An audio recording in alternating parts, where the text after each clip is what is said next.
पंडित भंवरलाल जी शर्मा के निधन के बाद एक खालीपन सा सरदार सर में आया। चुनाव में पंडित भंवरलाल जी शर्मा के साथ कंधे से कंधा मिला के जो काम किया और देहात में जो जानकारी बनी कि उन्होंने धीरे धीरे अनिल जी शर्मा का ब्रेन वॉश किया। और टिकट मांगना हर व्यक्ति का एक कर्तव्य होता है। जो मेरे भी लोगों का डिमांड थी, मैंने एक टिकट कांग्रेस से टिकट की मांग की। विधायक जी ने मेरे से न तो कोई संपर्क किया, न उनके आदमियों ने मुझसे कोई संपर्क किया। जिस प्रकार का व्यवहार मैंने पिछले 8 महीनों में पंडित जी के निधन के बाद श्री अनिल जी शर्मा का देखा है, वैसा मैंने मेरी लाइफ में कभी नहीं देखा। अब मैं आप आए और आपका अगर सम्मान करूंगा तो आप मेरा सम्मान निश्चित करेंगे। नमस्कार, राम राम। फिर स्वागत है अपने चैनल मीडिया 4x4 के बहुत ही शानदार कार्यक्रम में। दोस्तों, आज एक इसी शख्सियत मिलान खातर थान ले के आया हूँ जो कि सरदार सर विधानसभा के चुनाव ने हिला के छोड़ दियो। बहुत ही शानदार सरदार सर विधानसभा का कद्दावर और दबंग नेता राजकरण चौधरी साहब अपने साथ मौजूद है। आऊँ जान से का अंगो राजनीतिक सफर कठू शुरू होयो के इशो मोड़ आयो कि राजनीति में पग धरियो के तरीके का आरोप पर ला गया के तरीकों आपको राजनीतिक गढ़ सरदार सर विधानसभा में बनाने की कोशिश करी। नया हो तो आपने चैनल ने जरूर सब्सक्राइब करा और वीडियो पूरा देखे। थारी राय है राजकरण चौधरी साहब के प्रति जरूर दिया। धन्यवाद। राम राम चौधरी साहब। नमस्कार जी किशोर जी। चौधरी जी, आपका राजनीतिक सफर कहाँ से शुरू हुआ? ऐसा कौन सा मोड़ आया कि आपने राजनीति में पग धर दिया और राजनीति की शुरुआत कर दी? सर्वप्रथम तो मैं आपके चैनल 4x4 मीडिया का स्वागत करता हूं। जो आप यहां तक मेरा इंटरव्यू लेने आए, इसके लिए आपका बहुत बहुत साधुवाद।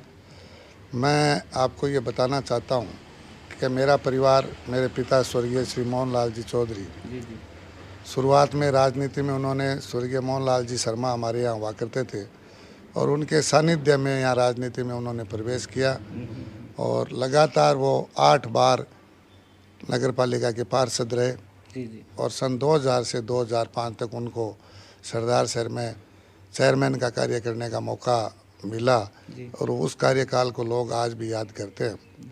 बुजुर्गियत आने के कारण उन्होंने 2010 में रिटायरमेंट लिया और उनकी जगह मुझे वार्ड में चुनाव लड़ने का मौका हमारे बहुत ही आदरणीय पिता तुल्य स्वर्गीय पंडित भंवरलाल जी शर्मा ने मुझे दिया और 2010 में मैंने पहला चुनाव लड़के और राजनीति में कदम रखा और सर्वप्रथम मैं नगर पालिका का पार्षद चुना गया। उसके बाद पहले कार्यकाल में ही मुझे वित्त कमेटी का चेयरमैन नगर परिषद नगर पालिका में बनाया गया। फिर 2015 में चुनाव आए और उसमें दोबारा भारतीय जनता पार्टी के शासन में सीधा चेयरमैन का चुनाव हुआ। तो उसमें बहन सुषमा जी जो कि भारतीय जनता पार्टी की थी, वो चेयरमैन बनी। हम अल्पमत में रह गए थे, तो उस वक्त कांग्रेस पार्टी और हमारे स्वर्गीय विधायक पंडित जी ने मुझे नेता प्रतिपक्ष बनाया और नेता प्रतिपक्ष की भूमिका 5 साल मैंने पूरे जोर शोर के साथ निभाई। ये कोई जानता नहीं था कि नगर पालिका में नगर परिषद का भी कोई पद होता है या उसके भी कोई अधिकार होते हैं। वो हमने दिखाया। सरदार शहर की जनता की समस्याएं देखी, उनका दिल जीता। उसका नतीजा ये था कि जब 2021 में चुनाव हुए तो उसमें हमारी पार्टी को अच्छा बहुमत मिला और 95 से 32 पार्षद हम चुन के आए। उस वक्त भी मुझे ये चेयरमैन बनने का मौका हमारे पार्षदों के सहयोग से और हमारे स्वर्गीय पंडित जी के आशीर्वाद से मिला था। और काम के बारे में जहाँ तक है, जब से हमारी नगर पालिका ने कार्यभार संभाला, मैंने मेरे साथियों के साथ मिलकर 32 साथियों की टीम के साथ एक 100 दिवसीय कार्य योजना बना के और काम करना शुरू किया। और काम के एजेंडों में हमने सर्वप्रथम जो विपक्ष में रहते हुए नेता प्रतिपक्ष के रूप में मैंने मूल समस्याएं देखी और जिन कामों में 40-40, 45-45 साल से किसी ने हाथ नहीं डाला, वो काम हमने शुरू हाथ में लिए और भगवान का शुक्र रहा, जनता का आशीर्वाद रहा कि हमने ऐसे 100 कितने ही काम विधानसभा चुनाव तक नगर परिषद सरदार शहर में संपूर्ण किए। और स्वर्गीय पंडित भंवरलाल जी शर्मा के निधन के बाद एक खालीपन सा सरदार शहर में आया और उस वक्त भी मैंने पूरी मेरी जिम्मेदारी के साथ उनको पिता तुल्य मानते हुए उनके अंतिम संस्कार से लेके 12 दिन तक हमने पूरी उस परिवार की सेवा की। जी जी। और वर्तमान विधायक अनिल जी शर्मा जी जी। मेरे छोटे भाई हैं और हमारा भी प्यार अच्छा रहा और उन्होंने भी मेरा काफ़ी सहयोग किया, ये मैं आज भी स्वीकार करता हूँ। चौधरी साहब, मतलब आप चेयरमैन रहे सरदारसर नगर पालिका के, लेकिन गांवों में आपने बड़ी तगड़ी पैठ है वो बना रखी है। लोग है जो ग्रामीण लोग हैं वो भी आपको बड़े ऊंचे ओहदे के रूप में जानते हैं। इसके पीछे कारण क्या रहा? देखिए, इसके पीछे कारण मैं मेरे पिताजी को मानता हूँ। जी जी। और जो 35 साल तक मैंने चुनाव में पंडित भंवरलाल जी शर्मा के साथ कंधे से कंधा मिला के जो काम किया जी जी। और देहात में जो जानकारी बनी, जी और मेरे पिता स्वर्गीय मोहनलाल जी चौधरी जो जाट विकास महापरिषद के अध्यक्ष भी रहे, जी। और उसकी वजह से जो गांव में उनका नाम था वो विरासत के रूप में मुझे मिला। और निश्चित रूप से गांव वालों ने विधानसभा में जो मेरा सहयोग किया, 18 साल से लेकर 80 साल तक के बुजुर्गों तक ने राजकरण चौधरी बन के और मुझे वोट दिए। हालांकि मैं पूरे गांव में पहुंच नहीं पाया, उसके बावजूद एक निर्दलीय को इतने वोट दे के उन्होंने जो मेरे परिवार का मान सम्मान बढ़ाया, मैं सरदारसर विधानसभा तहसील का सदा ऋणी रहूँगा। चौधरी साहब, आप बोल रहे हैं कि पंडित भंवरलाल शर्मा के आप बेहद करीबी रहे हैं और एक नाम निकल कर आया कि आपने पंडित परिवार के साथ दगा कर दिया। इसके पीछे क्या मतलब आपकी टिप्पणी है? नहीं, देखिए, इस आरोप को मैं सिरे से नकारता हूँ। जी उस परिवार के साथ हमारे बहुत घनिष्ठ पारिवारिक संबंध रहे हैं। जी जी। और जो आपने शब्द इस्तेमाल किया उसको मैं इसलिए नकार रहा हूँ जी जी। कि मेरे परिवार ने कभी ज़िंदगी में धोखा सीखा नहीं। जी जी। मेरे पिता मरणोपर्यंत तक जी जी। पंडित भंवरलाल जी शर्मा के साथ रहे, जी जी। और मैं भी और मेरा परिवार भी उसके बाद श्री अनिल जी शर्मा के हम साथ रहे। लेकिन परिस्थितियाँ ऐसी बनी, अचानक उनके चले जाने से जो खालीपन हुआ, और कुछ लोग सरदारसर के चुनिंदा लोगों को मैं आज स्पष्ट करना चाहता हूँ कि उन्होंने धीरे धीरे अनिल जी शर्मा का ब्रेन वॉश किया, और उस ब्रेन वॉश करने की वजह से आपसी दूरियां बढ़ती गई, कम्युनिकेशन गैप होता गया, और धीरे धीरे वो गैप इस मोड़ पे हमें लेके आ गया कि परिस्थितियां कुछ ऐसी बन गई कि हमें भी चुनाव लड़ना पड़ा। चौधरी साहब, मतलब आप बता रहे हैं कि अनिल जी का ब्रेन वॉश हुआ। ब्रेन वॉश तो शायद आपका भी, क्योंकि 5 लोग इधर हो जाते हैं, चुगली वाले 5 लोग इधर हो जाते हैं, और ऐसी परिस्थिति बन गई कि आपने चुनाव लड़ा उनके सामने, और चुनाव है वो क्यों लड़वाया गया, इसके पीछे लोग जानना चाहते हैं। देखिए, लोगों की जो भावनाएं थी, जी जी। मैं इस बात को नकार नहीं रहा हूँ कि भी मेरे पास कोई ब्रेन वॉश करने वाले नहीं रहते होंगे। वो तो जब पद होता है तो हो सकता है ब्रेन वॉश करें, लेकिन ये हम दोनों का दायित्व बनता है जी जी। कि भाई हम दोनों हमारा दिमाग सही रखें। और 8 महीने के कार्यकाल में मैंने 3 बार अनिल जी से व्यक्तिगत मुलाकात की, लोगों के द्वारा करवाई गई वो भी की, लेकिन मामला एक यहाँ हाडिया बाबा मंदिर था, वहाँ से डिस्प्यूटेड हुआ था। अच्छा अच्छा। उस मंदिर को हटाने का एक आदेश जी जी। माननीय हाईकोर्ट द्वारा अतिक्रमण हटाने का आदेश आया था। उसमें उस वक्त के तत्कालीन हमारे जो अधिशासी अधिकारी प्रमोद कुमार जी थे, जी जी। उन्होंने बिना मेरी जानकारी में लाया अचानक सुबह 3 बजे इस प्रकार का जो कृत्य किया। उसके सामने हमारी सभी की छवि खराब हुई, और नया मीडिया को कोई जवाब दे पाए कि ये क्यों हुआ, किस वजह से हुआ। अगर वही बात सभापति या चेयरमैन के विश्वास में ला के किया जाता तो कानूनन बात थी, करना भी था, लेकिन हम जनता के प्रति जवाबदेह थे, तो हमारी भी एक जवाबदेही थी कि हम जनता को इसमें संतुष्ट करते कि हमारी सरकार की ऐसी कोई मंशा नहीं है, हमारे विधायक की कोई ऐसी मंशा नहीं है। लेकिन उन्होंने मुझसे छिपा के रखा, और उस वक्त विधायक महोदय ने भी मुझे बताना उचित नहीं समझा। तब से लेके ये मामला डिस्प्यूटेड हुआ। अच्छा, गड़बड़ हो गई वहाँ से? वहीं से शुरुआत हुई, और उसके बाद धीरे धीरे कुछ मान लो जैसा आपने बताया, ज़्यादातर लोग उनके पास पावर्स थे तो उनके पास ज़्यादा लोग गए, और मेरे पास एक चेयरमैन के पास कितने पावर नहीं होते, तो हो सकता है मेरे पास भी ब्रेन वॉश करने वाले होंगे।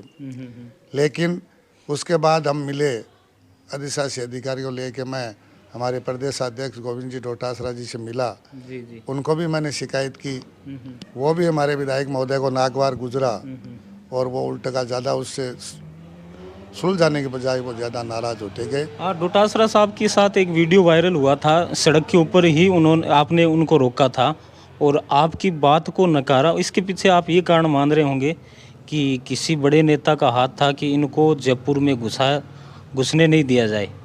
नहीं नहीं, मैंने वो बहुत बाद की बात है साहब, पहले उससे पहले मैंने संपर्क करने के बाद में, जी और टिकट मांगना हर व्यक्ति का एक कर्तव्य होता है। जो मेरे भी लोगों का डिमांड थी, मैंने एक टिकट कांग्रेस से टिकट की मांग की, डोटासरा जी से मिले। टिकट हमें मिले या नहीं मिले वो अलग बात है, टिकट कोई भी मांग सकता है। जी और तब तक विधायक महोदय का स्टेटमेंट भी सही था, भी टिकट मांगने का अधिकार है सबको। लेकिन जब हमारे टिकट में हमें गड़बड़ दिखी तो हम 200 गाड़ी का काफिला लेके जयपुर गए। अच्छा। और जयपुर हमारी मांग रखने गए तो चौमू के पास भारी पुलिस बल के साथ हमें रोक लिया गया। और रोकने के बाद में हमने प्रदेश अध्यक्ष जी को फ़ोन किया, डोटासरा जी वहाँ आए भी थे मौके पे। लेकिन बाद में पता चला कि ऊपरी दबाव से हमें रोका गया। सामने हमारे कार्यकर्ताओं ने मुख्यमंत्री माननीय अशोक गहलोत जी से भी मुलाकात की, टिकट की मांग की। टिकट मांगने तक का मामला अलग था। अच्छा। जब विधायक महोदय को टिकट मिल गई, जी अगर टिकट 5 मांगते हैं, चूरू में भी 8 ने मांगी थी, तारानगर में भी मांगी थी। टिकट मांगने के बाद जब किसी भी सदस्य को टिकट मिल जाता है तो उसके बाद उसकी एक जिम्मेदारी बनती है कि अपने वो नाराज कार्यकर्ताओं को मनाए। अच्छा। और विधायक जी को टिकट लिए 20 दिन हो गए, विधायक जी ने मेरे से न तो कोई संपर्क किया, न उनके आदमियों ने मुझसे कोई संपर्क किया। अच्छा। और जब मुझे एकदम से दरकिनार किया गया तो काफ़ी लोग इकट्ठे हुए, हजारों आदमी इकट्ठा हुए। और उस वक्त ये निर्णय हमें लेना पड़ा कि जब आदमी की कोई पूछ नहीं हो, कदर नहीं हो, न मुझे कोई हाईकमान ने मेरे से संपर्क किया अनिल जी के सहयोग के लिए, तो फिर मेरा ज़मीर मुझे कचोटने लगा। और मैंने तब हमारे लोगों के कार्यकर्ताओं के कहने से, और मैं एक तो खैर गलत हो सकता हूँ, चलो एक चेयरमैन गलत हो सकता है, लेकिन उस वक्त विधायक जी के निधन के बाद करीब 8-9 पदाधिकारी, जो वरिष्ठ पदाधिकारी विधायक जी के साथ कंधे से कंधा मिला के चल रहे थे, उन सब ने वहाँ से जगह छोड़ दी। अच्छा। जिसमें ब्लॉक कांग्रेस के अध्यक्ष और भूमि विकास बैंक के चेयरमैन श्री सदाम जी डूडी, उन्होंने भी उनका साथ छोड़ा। उसके बाद कृषि क्रय विक्रय सहकारी समिति के अध्यक्ष भाई लालचंद जी बने थे, उन्होंने भी उनका साथ छोड़ा। इस प्रकार कुल मिला के और काफ़ी पदाधिकारियों ने जगह छोड़ के, और एक जो ये ग्रुप बना, न उन्होंने मनाने की कोशिश की, न किसी को उन्होंने समझाने की कोशिश की। और इनका ईगो इतना हो गया विधायक जी का कि वो अपने आप को बहुत बड़ा मानने लगे। और उस वजह से देखिए, राजतंत्र है ये, लोकतंत्र में नम्रता से सब कुछ किया जा सकता है। बाकी अगर किसी को रोब से अपन साथ करना चाहे तो कार्यकर्ता साथ नहीं होता। और टिकट नहीं मिलने के कारण हमने पर्चा भरा और हमें सिर्फ 13 दिन का या 14 दिन का समय मिला। अच्छा, उतने दिन में ही आपने प्रचार है वो कवर करने की कोशिश की? सिर्फ 14 दिन का पर्चा भरने के बाद हमने मिला। और भारतीय जनता पार्टी से टिकट नहीं मिलने के कारण भारतीय जनता पार्टी के वरिष्ठ नेता श्री अशोक जी पिंचा भी हमारे साथ हुए। हाँ, ये मुद्दा बड़ा उछल कर आया था कि ये बताइए, लोग जानना भी चाहते हैं कि अशोक जी पिंचा साहब है वो खुलकर आपके सामने आए या नीचे नीचे मतलब आपको सपोर्ट कर रहे थे? अशोक जी पिंचा स्वयं भारतीय जनता पार्टी में टिकट मांग रहे थे। और टिकट माननीय श्री नीणवा जी को मिली। तो जो ही हमने ये निर्णय किया तो श्रीमान अशोक जी पिंचा खुल के हमारे साथ आए। और एक सर्वदलीय दल का हमने गठन किया बिना किसी पार्टीबाजी के, और सर्वदलीय उम्मीदवार के रूप में हमने चुनाव लड़ा। और शुरुआती में पर्चा भरते ही हमने एक देहात में खाली एक मैसेज, टेलीफोन से मैसेज किया था कि इस प्रकार हम चुनाव लड़ रहे हैं। अशोक जी ने भी निवेदन किया, हमने भी अपील की। और करीब 22,000 आदमियों की भीड़ सरदार सर में इकट्ठी हुई, वो सारे मीडिया ने देखी। और पूरा शहर उस समय माहौल जो बना उसी की देन थी कि हमें 78,000 के करीब निर्दलीय वोट हमें मिले। और अशोक जी ने अंतिम समय तक हमारे साथ रह के चुनाव लड़ा। और बात चुनाव की नहीं है, बात स्वाभिमान जहाँ हो जाए वहाँ स्वाभिमान की बातें होती है। तो शायद कहीं स्वाभिमान पे चोट अशोक जी के लगी होगी, स्वाभिमान पे चोट मुझे लगी। और हमने एक ऐसा विकल्प जनता को दिया कि जो नाराज हैं वो हमारे साथ आए और हमारे साथ मिलकर चुनाव लड़े। चौधरी साहब 78,000 वोट सरदार सर विधानसभा में आपने इकट्ठे कर लिए। राजनीति में बड़े सक्रिय हैं आप, आपको हर तरह की नॉलेज है। एक बात लोग आपसे जानना चाहेंगे, अशोक जी पिंचा साहब की जो टिकट है उसे कटवाने के पीछे लोगों ने एक नाम उड़ाया था, मैं नहीं लूँगा। आपसे जानना चाहूँगा कि उनकी जो टिकट कटी थी उसके पीछे किसका बड़ा हाथ था? देखिए, हम तो कांग्रेस ही थे और कांग्रेस का टिकट मांग रहे थे। वो भारतीय जनता पार्टी का अंदरूनी मामला था। इसका जवाब आपको शायद अशोक जी पिंचा ही दे सकते हैं। मैं इस बारे में कोई जवाब नहीं दे पाऊँगा। हाँ, आज मैं सर्वदलीय या निर्दलीय जो भी हूँ उसके बारे में तो आप पूछो तो मैं बता सकता हूँ, लेकिन उनके बारे में मैं तो उस वक्त का कुछ नहीं बता सकता। क्यों कि उस वक्त अशोक जी पिंचा स्वयं भारतीय जनता पार्टी के सीनियर नेता थे और भारतीय जनता पार्टी का अंदरूनी मामला था। किसने कटवाया, क्यों कटवाया, ये उनका मैटर है, वो जवाब दे सकता है। चौधरी साहब 78,000 वोट आपको मिले हैं। 78,000 जो वोट है उनको एक उम्मीद भी होती है, लेकिन आप हार गए। वो लोग आज भी आपके पास कोई ना कोई काम लेकर आते हैं, उनकी उम्मीदें पूरी होती है? देखिए, निश्चित रूप से इतने बड़े जनमानस ने हमारे पे विश्वास किया है तो जितना मेरे से बन सकेगा। अभी एमपी के चुनाव आते हैं, देखते हैं उसमें क्या होता है।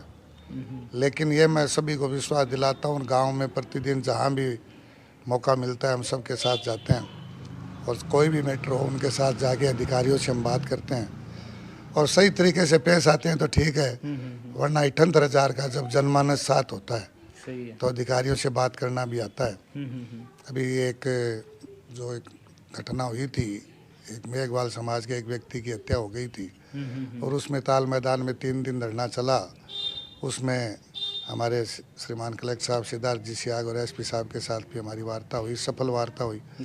तो जहाँ जनमानस होता है वहाँ काम कराना आसान होता है और काम करवाएंगे और निश्चित रूप से जनता में हमारा विश्वास हम कायम रखेंगे। ऐसी मैं कोशिश करूँगा, ये मैं आपको विश्वास दिलाता हूँ। चौधरी साहब, लोग जानना चाहते हैं कि आपने इतनी बड़ी वोटिंग है वो इकट्ठी की, लोकसभा 2024 आप लड़ रहे हैं।